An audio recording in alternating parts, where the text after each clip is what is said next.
Hi, my friends. Welcome to this episode of Healing Your Codependency.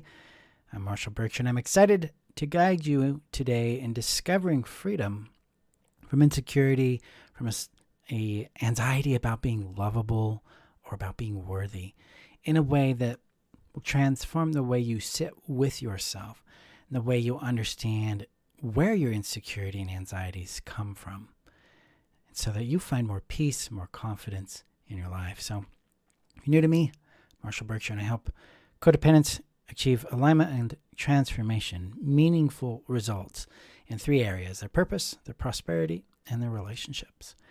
And so today, it's all about that insecurity. Like, why am I insecure?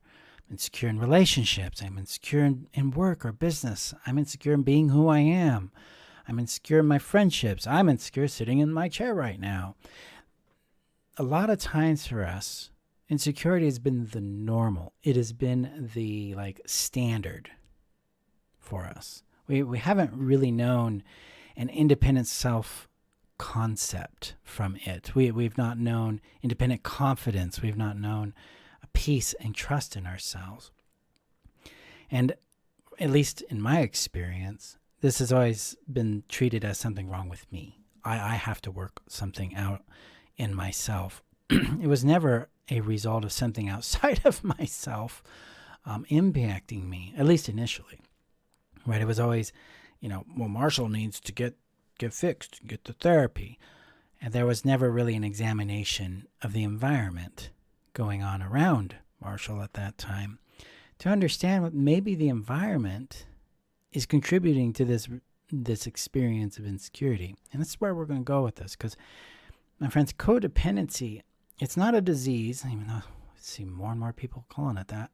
It's not an identity, even though it can feel like it is. It's not an addiction, even though you can have trauma bonding in a codependent relationship, which will be a chemical addiction. It's not something you have to defeat.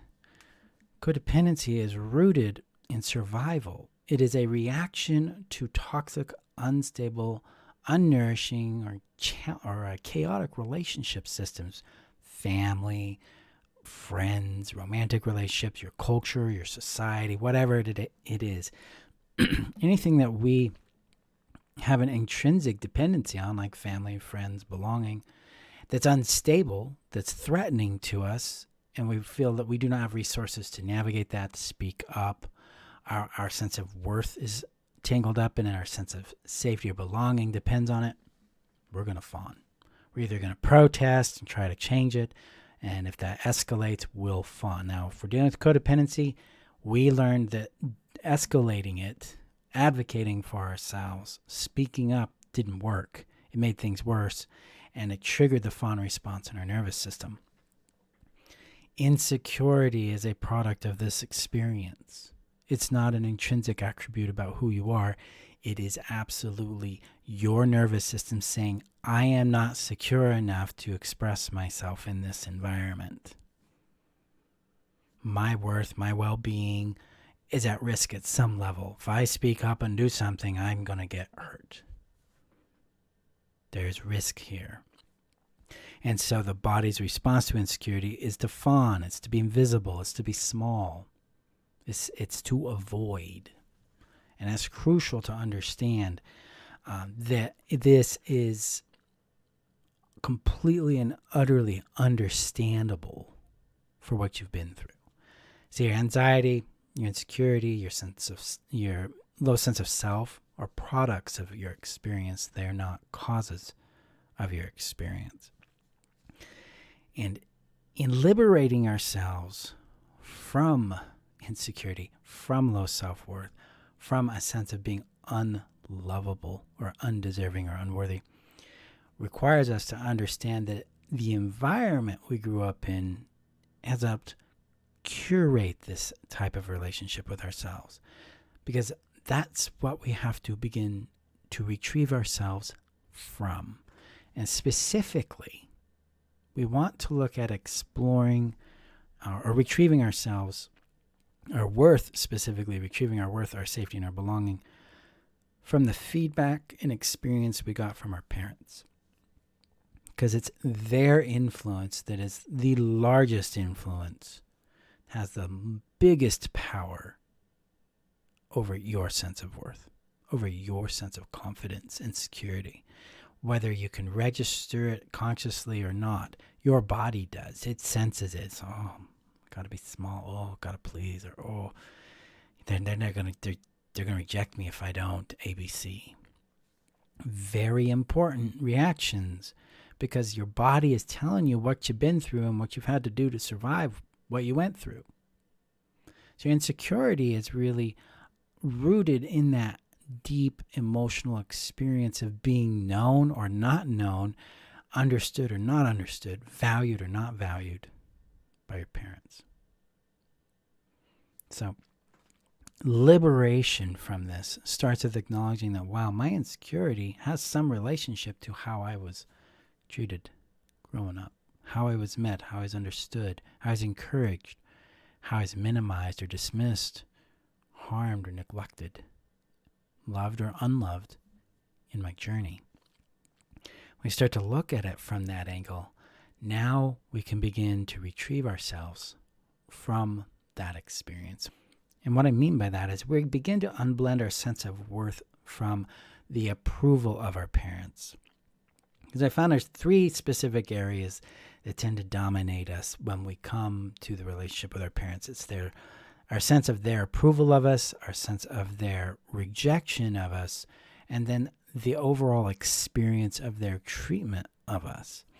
And I have found over the years that if I work first with the approval component, the other 2 tend to rapidly resolve themselves, and whatever necessary processing or healing that's needed in those areas becomes more and more clear. So as a caution, make sure you check in with yourself for your capacity before you do any of the practices I'm going to recommend here.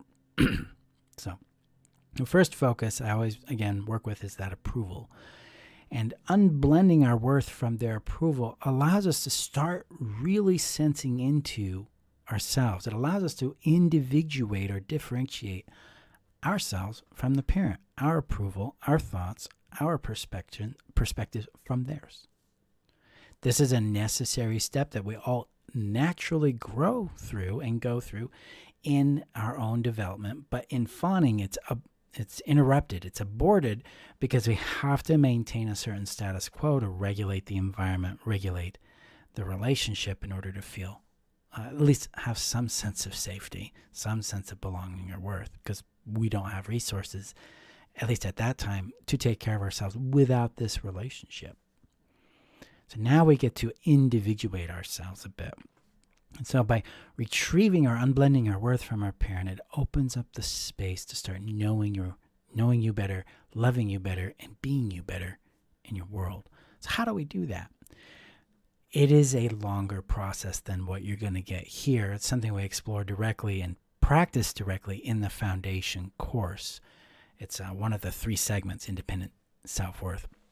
But it starts with this concept of unblending. And unblending starts with a question.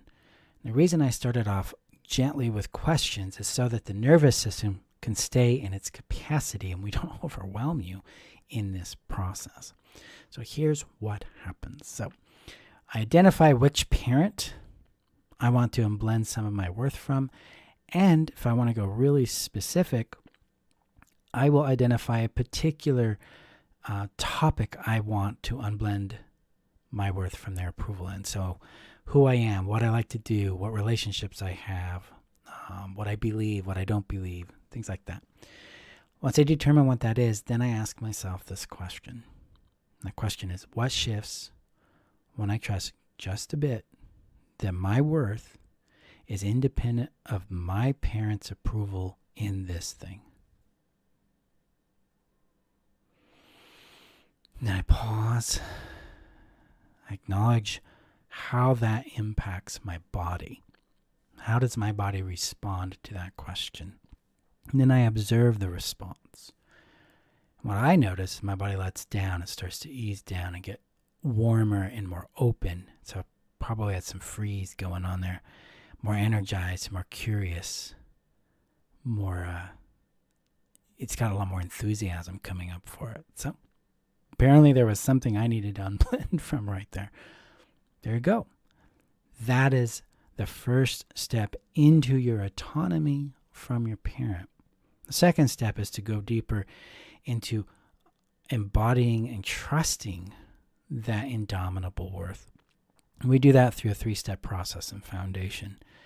And so it will involve identifying, disidentifying, and embodiment of indomitable worth for you. So disidentify from the parent and its approval, which is what we've just started to do. And the next step will be the liberation component of experiencing our sovereign worth more and more and more. So we're normalizing it, we're titrating it in a way that makes it safer to feel. And then we move into that third step of embodiment. Who am I as this? What actions, what priorities, what values do I start following being this indomitable worth? So you want help with that, and that's what Foundation is all about. Check out the description below. Go to my website at healyourcodependency.com. Come and join us. Let's do it together. My friends, it starts with that question, though. What shifts when I trust just a bit that my worth is independent of my parents' approval in this thing? Notice what that does to your level of insecurity, what that does to your level of security, of confidence. And allow whatever's there to be. Sometimes there can be anxiety, sometimes shame can kick up, sometimes guilt can kick up in that area.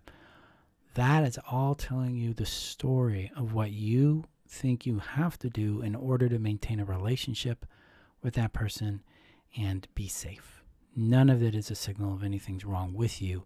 It is, again, telling you what you believe is necessary to maintain that relationship and keep you safe. And if you want assistance with that shame and guilt, I've got tools here on the YouTube channel as well as in Foundation to help begin unblending from the shame and discovering who you are beyond that shame, beyond that guilt there. This is the work of becoming you. Individuation of yourself from other people, places, and things is crucial to ending codependency because it helps you transition from the codependent impulse of identifying as a people pleaser or a perfectionist or a very nice person and moving into the true autonomy of being yourself. So you're in your self-authority, you're in your power, and you're deliberately creating things based on the priorities and values that matter to you. Because that's how you get towards satisfaction. That's how you get peace. That's how you get fulfillment. You got to be aligned with it. And this helps you start aligning with it. Let me know your thoughts below when you've done this. I want to understand what your experience is. So share it below and I'll comment or respond to it. And if you've liked this, hit that like button, hit that share button, and subscribe because we've got more coming with this. And when you're ready to dive in and do the work, and you want community support, you want my support, and you want the structure and the tools that have been proven to make this transition from codependency to your self-authority a gentler process, an easier process than you think it can be, come join Foundation. It's the first step in your journey from survival into your creatorship, getting the things you want in your world. So it's always there for you. Come join us. I appreciate you. Thank you for your time. And I look forward to hearing from you. And I will see you in our next episode. Okay? Bye-bye. Hey, thank you for listening to today's episode. Now, are you looking for additional guidance on how to exit your codependency and create a life that's satisfying for you? If so, come join me in my email community. You can do that by going to join.freetheself.com or checking the description below and clicking the link there to join that community. You will receive more mentorship and guidance from me on how to navigate the 3 phases of thriving beyond codependency, those phases being survival, healing, and creation, as well as opportunities to join my courses, workshops, and other trainings that I offer throughout the year. So come join us there, and I will see you in our email community. Bye-bye.